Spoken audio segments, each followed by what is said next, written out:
Greetings, fellow Dragon Ball fans and collectors. I'm the DBZ Collector, and this is the Banpresto World Figure Colosseum Vegeta from the Saiyan Saga. He was released on May 21st, 2019. I do not remember where I got him from, but in the description box below, I'll provide links to places you can buy him.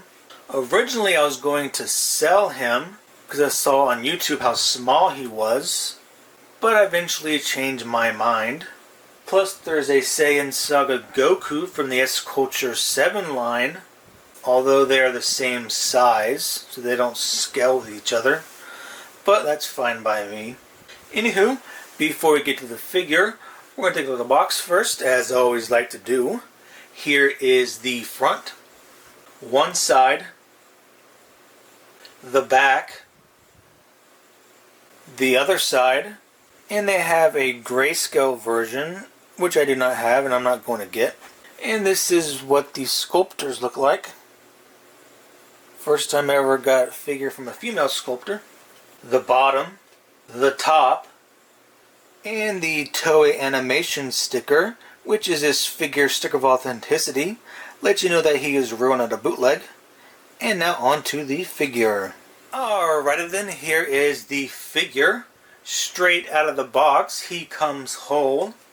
And he has a base and support stick.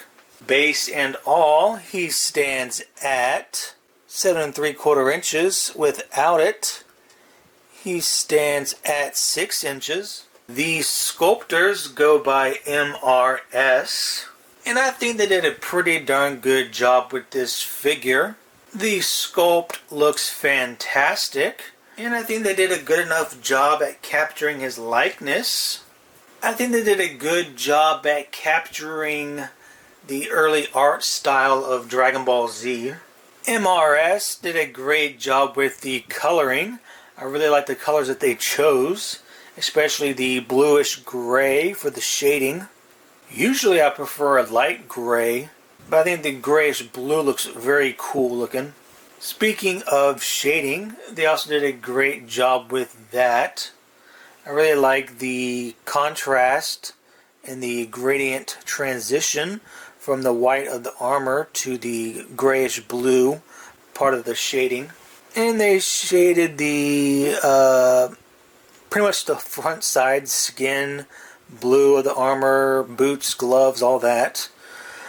But as usual, they left the back side unshaded. Don't really care for when they do that, although I'm used to it by now because it's the norm now.